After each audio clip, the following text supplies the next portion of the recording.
अस्सलाम वालेकुम जी, आपका होस्ट सईद अहमद आपकी खिदमत है। हमारा यूट्यूब और फेसबुक चैनल जो है पाकिस्तान दिख रहे हैं। लाखों करोड़ों दोस्तों हज़रत मोहम्मद मुस्तफ़ा सल्लल्लाहु अलैहि वसल्लम और आले मोहम्मद पर एक तफसीली आर्डर जो ये कह रहे थे, ये समझ रहे थे कि नहीं आएगा, बिल्कुल नहीं आएगा, मगर अदालतों ने जी रात के एक तफसीली जो हुक्मनामा है वो जारी कर दिया। इससे 2 दिन पहले अगर देखा जाए तो वो एक पता है समात हुई थी जिसके अंदर 3 रुकनी बेंच ने समात 8 रुकनी बेंच ने समात की थी और ताहुक्म सानी सस्पेंड कर दिया था सारे मामले को, जिनके स्टे के अंदर चला गया था। सदर पाकिस्तान सिग्नेचर करे या ना करे, एक्ट एंड प्रोसीजर 2023 का जो मामला था उसको रोक दिया गया। इसी तरह कल जो 3 रुकनी बेंच ने इन चैम्बर समात की उसका उन्होंने हुक्मनामा जारी कर दिया, जिसके अंदर उन्होंने बकाया तौर पर जो गवर्नर स्टेट बैंक है उनको ये अहकामात दिए थे कि जी आप 21 अरब रुपया देंगे। तो अभी बड़ी अपडेट यह है कि उन्होंने बकायदा तौर के ऊपर गवर्नर स्टेट बनी, इनके स्टेट बैंक ने ही हुकूमत की टोप पे जाने की बजाय अपना फैसला खुद किया है और पीर तक उम्मीद है कि वो पैसे दे देंगे, क्योंकि उन्होंने बकायदा तौर के ऊपर बताया है कि आप 21 अरब की बात कर रहे हैं, स्टेट बैंक के पास 1 खरब और 40 अरब रुपया है। 1 खरब और 40 अरब रुपया है जो कि ज़कात की फंड में सौ दिया गया। यानी कि सारे जो मामला था डिस्कस किए, उनको देखने के बाद, उनके नोटिंग के बाद फिर जाके सुप्रीम कोर्ट ने यह हुक्म दिया कि आप पैसे दें और रिपोर्ट मांगी है 17 अप्रैल तक, यानी कि सोमवार तक आप हमें रिपोर्ट देंगे।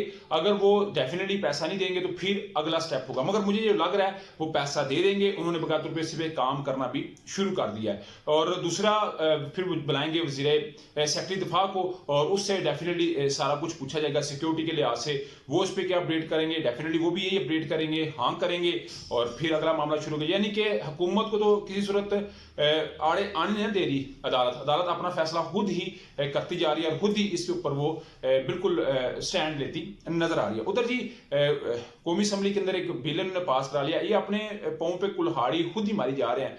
16 अरब और 53 करोड़ रुपया जो सुप्रीम कोर्ट है उसके अकाउंट में पड़ा हुआ था डैम फंड, पता ना साकब नसार साहब ने एक डैम फंड बनाया था, तो वो 16 अरब 53 करोड़ रुपया इन्होंने कौमी खजाने में रखने का फैसला कर लिया। तो ये सुप्रीम कोर्ट की स्वाबिदी थी। सुप्रीम कोर्ट अभी ये भी कह सकता है कि वो 16 अरब और 53 करोड़ रुपया हमारा, ऊपर डाले 5 अरब रुपया, यानी कि 4 अरब और कह सकते हैं कुछ 47 करोड़ आप डालें, 4 अरब और 47 करोड़ और इलेक्शन करवा दे, ये भी हो सकता है। क्योंकि अदालत इस बात पर डटी हुई है कि इंतखाबात हमने हर सूरत करवाने ही करवाने हैं।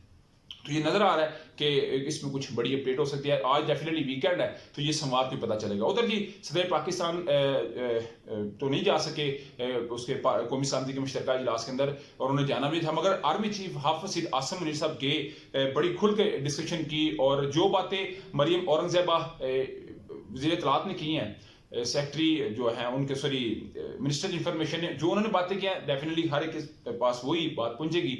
और उन्होंने कहा जी कि जो हमने मुज़ाकरात किए थे अमन के लिए, उसका हमें ये मामला मिला है कि ग्रोह दर ग्रोह आए हैं, इंटेलिजेंस बेस्ड ऑपरेशन जारी हैं और सेंटर ऑफ ग्रेविटी आयन और पाकिस्तान की अवाम है, नया पुराना पाकिस्तान नहीं हमारा पाकिस्तान है। तो डेफिनेटली जी इस वक्त पाकिस्तान को मेरा ख्याल है आपस में तो सियासी इख्तलाफात चलते रहते हैं, मगर पाक फौज के लेवल के ऊपर जाके हालात इस तरह के है कि वहां पे हर बंदे को अपने आप को सेक्रीफाइस करना पड़ जाता है। इमरान खान साहब भी इसके ऊपर पहले कह चुके हैं कि मुझसे ज्यादा कौम को पाक फौज की जरूरत है। उधर जी आसिफ जरदारी साहब ने बकायदा तौर पे अपने ही राज खोली जा रहे हैं, अपने तहादियों के भी राज खोली जा रहे हैं। कल ना मुझे आसिफ जरदारी साहब कुछ ऐसे नजर आए कि उन्होंने हामिद मीर को कहा कि मुझे बाजवा साहब ने हमें कहा कि अप्रैल में इस्तीफा तैयार है, इस्तीफा दे देंगे, इमरान खान साहब आप वोट ऑफ नो कॉन्फिडेंस वापस ले लें, यानी कि अदम एतमाद वापस ले लें।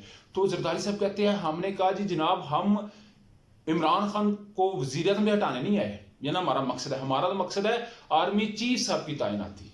तो ये तो आप जानते हैं, कहते थे कि जी जनाजा निकल गया है इसका मुआशरत का, मुल्क की हालात ऐसे, हमने अपनी सियासत कुर्बान किया रियासत बचाने के लिए। तो अभी बात सामने आई है कि जरदारी साहब कहते हैं हम तो आर्मी चीफ साहब के लिए जो है वो सब कुछ हमने किया। उसके अलावा उन्होंने कहा जी पंजाब का डोमिसाइल और सिंध के डोमिसाइल वाला बंदा भी जो है वो वज़ीर आज़म बन सकता है, यानी कि उन्होंने अपने बेटे के लिए ये बात की है।